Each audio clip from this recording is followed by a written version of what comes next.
Subscribe to Stuck It on Reddit. Leave a like and hit the notification bell to be updated on future content. r/AskReddit. Redditors who made a lot of money by sheer randomness. What's your story? I used to play Minesweeper a lot. Some website showed up where you could play in little tournaments. I started with $20 and made over $1,000. Edit: I don't remember the name of the website. This was like 20 years ago. I'm sure it's long gone. I bought a waterproof camera back in 2010 and thought it would be cool to try it out at the new water park that just opened. 1 year later the video blew up, making me tons of money monthly. I still make some during the summer months but not much. Now I'm sitting at just over 100 million views. Not money, but I was gifted a brand new $1,200 laptop for free once, just because I posted about needing a new one on a forum. I found $3,600 in a food takeout box in the middle of a giant field. I live in a rich area and lot of drug deals happen, so it's possible I stole multiple thousands of dollars from a drug dealer on accident. I briefly worked with a guy who was in his late 20s, ex-military. When he got out, a friend of his he served with told him to buy Bitcoin. He bought several thousand worth when it was nothing and forgot about it. When it first started spiking and getting attention on the news, he started looking for the drive because he thought he had some. He didn't, he had a lot of it. Sold well before the peak. Dude made millions. He had an $800,000 house, multiple high-end cars, and came to work a manual labor job because he was bored. Needless to say, he didn't stay long and all he did was show off his money and clock hours not actually working. My wife's aunt died. She had been institutionalized her whole life and neither of us had ever even met her. We kind of forgot about it for a few months until my wife's uncle emailed her and said she was going to be getting some money. We were like, oh, okay, that's kinda weird, but not complaining. Then my wife got a phone call from the uncle one evening. I heard a lot of ums, okays, and geez, wows. Turned out we were getting over $300,000. We were both grinding away making $15 an hour and barely making rent every month. And then boom. Out of nowhere. That ended up being the difference between having a house and not having a house. Being able to start a family and not being able to start a family. And having a retirement fund vs just hoping not to get evicted every month. Playing blackjack while drunk in Reno. I had $300 to waste at the $5 table, got lots of free watered down drinks while I was playing, so I wasn't paying attention. I have a rule, 2 piles, one of cash I can waste and another of money I won. I was there for about 3 hours before I realized I wasn't out of betting money and the dealer had changed 4 times. Won $4,000 at that table. Paid for the trip and a bit left over. I haven't been to a casino since, but I doubt I'd have that kind of luck again.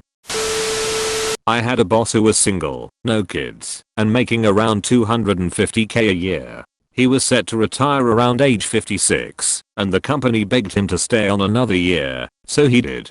During that year, the parent company suddenly offered a buyout to eliminate senior positions, offering a month for every year they were there. He had been with the company 30 years, and he walked away with an additional $600K or so. Last I heard, pre-COVID, he was traveling the world in luxury. The summer after my freshman year in college, I was walking my little 20-pound dog on a street near my house. A neighbor lady was walking her 2 dogs who were a husky and some other similar sized dog. The husky attacked my dog, and in the process I got some teeth marks on my wrist. Since the neighbor's dog started it, and the owner obviously couldn't control it, I wanted them to pay the vet fees for my dog, which was under $500. The guy ended up being a dick about it, and my roommate's dad was a lawyer, so about a year and a half later I ended up with about $20K. Dude, either pay for my shih tzu, or we'll sue the shit out of you. When I was 17 about to turn 18, my mom told me to open a bank account because I was going to get around $500 to $600 from my dad. Opened the bank account, signed the papers she needed me to, and got a whopping $15,400 deposited into my bank at 18 years old. 2 years ago, 22 at this point, Come to find out he gets a huge settlement for a car accident, I think, and get another 15k disbursed over 2.5 years. IDK if it was back child support or what, but I was really blessed. My grandma decided to try a slot machine once as a joke and won $300 first try. My friend's father was gifted an oil pencil drawing in the late 70s. His family always assumed it was pretty much worthless and I always joked that it looked like my friend had drawn it as a child. This stilly angry stick figure drawing ended up being an unsigned piece of art by Jane Michelle Basquiat. His family did some digging and eventually had it authenticated by the JMB estate before selling it at Christie's auction house for an amazing sum of money. I was absolutely blown away when I learned this. My friend and his family were far from wealthy, so to realize they had this unknown treasure just sitting out in the living room for so many years was mind-blowing. My ex-husband was a bad dude. He currently owes me over $26,000 in back child support. When we were together, all of the bills were in my name. He left me for another woman 3 weeks after I gave birth to our second child and defaulted on all of our bills. Both our cars got repoed and I ended up filing bankruptcy 2 years later.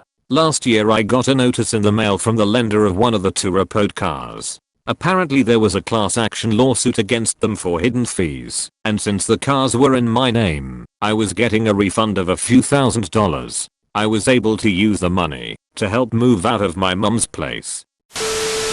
I was the victim of housing discrimination and the morons put it in writing. They literally sent me an email explaining they wouldn't rent to me because of illegal discrimination reason. Had they just not sent the email, they would have been fine. Nobody would have known they'd rejected my application for a bad reason. It's okay to reject applications for a wide variety of reasons. If they'd chosen a fake one, or even given no explanation at all, they wouldn't have found themselves in legal trouble. I made a complaint to my state and the state assigned a free lawyer to handle it. I didn't even know they'd do that. Anyway, the people kept lying and saying I was making shit up. They insulted my character in a wide variety of ways that went way beyond the issue at hand. Think stuff like claiming I was faking reason they discriminated in the first place, so how could they discriminate against something I was faking? It was just ridiculous. In the end, I wound up with a decent sized check. Again, when I reported them, I thought I'd never learn the result of what the state would decide to do. I was just reporting a broken law. But the best part was that the lawyer asked me if I wanted them to have to take an anti-discrimination class because, if I did, the state would include that in the punitive measures. I did. The class was 2 hours away from them in the constant traffic of our area, and I liked imagining them having to sit there in some ugly depressing room while being educated about why they were shitty people and needed to stop being shitty. When Google first came out, I thought it was far and away superior to the search engines of their time. Much more efficient interface. When their IPO came out, I got some. My great aunt and godmother was a lesbian. Her partner, my auntie Kitty, had been with her since the 1950s when my godmother moved to New York City to work for as a magazine photographer. Auntie Kitty was disowned by her family when it came out she was with a woman. My godmother died when I was 12 and left my auntie Kitty everything in her will, which made things strained with my dad's family, though my dad and one of his brothers still talked to her. I moved to New York at 18 for school, and, knowing no one else in the city, we became close. She was thrilled that I wanted to have a relationship with her and spend time with her, and didn't hesitate to think of her as my aunt, even though she technically wasn't.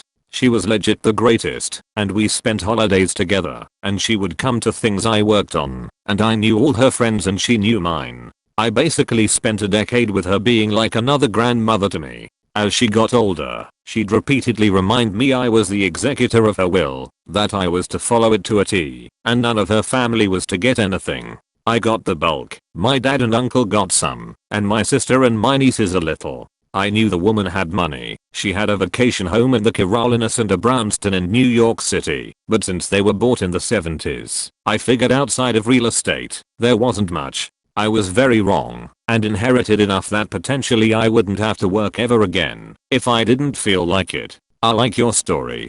Just being a nice person and creating a lasting relationship with someone. I feel like we can miss out on some great things just by not reaching out.